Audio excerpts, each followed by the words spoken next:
আজ কথা বলবো ডিপ্রেশন, অ্যাংজাইটি এবং মুড সুইংয়ের ব্যাপারে। এই জিনিসগুলোর একটা কার্যকরী দিক হচ্ছে কাউন্সিলিং করা।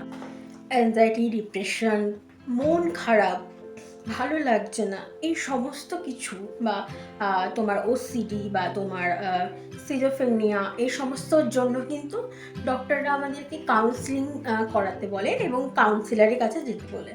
আমি যদি বলি যে আমরা নিজেরা নিজেকে কাউন্সিলিং করতে পারবো, তাহলে ব্যাপারটা কেমন হয়? হ্যাঁ, তোমরা একদম ঠিক শুনেছো। আমরা নিজেরা নিজেদেরকে অনেক ভালোভাবে কাউন্সিলিং করতে পারি। মানসিক রোগ হলে কিন্তু তখন ডক্টররা বলে থাকে যে যতটা না ওষুধে কাজ হচ্ছে, তার থেকেও কিন্তু নিজেকে নিজে ভালোভাবে বোঝাতে হবে, যেটা আমাদেরকে কাউন্সিলরের কাছে গিয়ে করতে হয়। তো যেটা আমরা নিজেরা কিভাবে করব, সেটা আমি আজ তোমাদেরকে বলবো। থেকে কাজে একদম ব্যস্ত রাখতে হবে। সারাদিন আমি কি কি কাজ করব তার একটা প্ল্যান রাখতে হবে, যে সারাদিন আমি এই এই কাজগুলো করব। তাহলে কিন্তু আমাদের এই যে আমরা ডিপ্রেশনে ভুগি, সেই জিনিসটা থেকে অনেকটা মুক্তি পাবো। এবং নিজেকে সবসময় বোঝাতে হবে যে আমি স্ট্রং আছে, আমি জিনিসগুলোকে মানতে শিখবো, যে কোনো জিনিসকে আমি মানতে শিখবো। এবং আমি অন্যের কাছ থেকে আশা রাখবো না, আমি অন্যের থেকে কোনো রকম কোনো আশা রাখবো না। এবং আমি নিজের থেকেও সেরকম কোনো আশা রাখবো না, যাতে আমি সেটা পরবর্তীতে না পেলে আমি নিজে আমার মন খারাপ হয় বা আমার মনে মানসিক কোনো সমস্যা হয়। তো আমি কারো কাছ থেকে কোনো আশা রাখবো না এবং আমি মেনে নিতে শিখবো। থার্ড, আমি কিভাবে নিজেকে বোঝাবো, নিজেকে কাউন্সিলিং করব, সেটা হচ্ছে আমি গান শুনবো। আমি গান শুনবো, এমন কোনো স্যাড সং আমি শুনবো না। আমি একদম ঝাঁকানাকা, একদম ডিস্কো টাইপের গানগুলো শুনবো। শুনে একটা ঘরের মধ্যে গানটা শুনবো এবং নিজের এক্সারসাইজ করবো। আর লাফালাফি করলেও কোনো অসুবিধা নেই, গানের তালে নাচলেও কোনো অসুবিধা নেই, মন ভালো থাকবে, অনেকটা ভালো থাকবে। এটা আমি নিজে করি এবং নিজে করি বলে বলছি, এটাতে খুব মন ভালো থাকে। মনের যে অনেক মুড সুইং প্রবলেমগুলো হয়, সেগুলো থেকে অনেকটা বেরিয়ে আসা যায়। জীবনটা কয় দিনের? আজ আমরা বেঁচে আছি, কাল আমরা বাঁচবো কি বাঁচবো না সেটা আমরা জানি না। তাহলে আমার কাছে যে কদিন আছে, যে কদিন আমি পাচ্ছি, সে কদিন আমি হাসি ঠাট্টা আনন্দে আমি আমার জীবনটা অতিবাহিত করব। আমার জীবনটাকে আমি সুন্দরভাবে সাজিয়ে চলবো। এটা যদি আমরা মানতে পারি, তাহলে কিন্তু আমাদের যে এইখানের প্রবলেমগুলো, সেটা অনেকটা এর থেকে আমরা মুক্তি পাবো।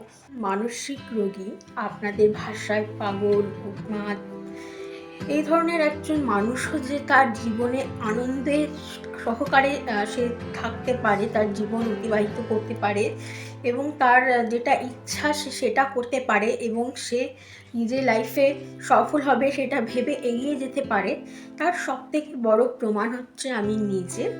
আমার নিজেরও এরকম কিছু সমস্যা ছিল, অ্যাংজাইটি, ডিপ্রেশনের। সেটা থেকে আমি অনেকটাই বেরিয়ে এসেছি এই জিনিসগুলোর মাধ্যমে। তারপরে আরেকটা জিনিস আসে, খুবই গুরুত্বপূর্ণ একটা জিনিস আসে, সেটা হচ্ছে আত্মহত্যা।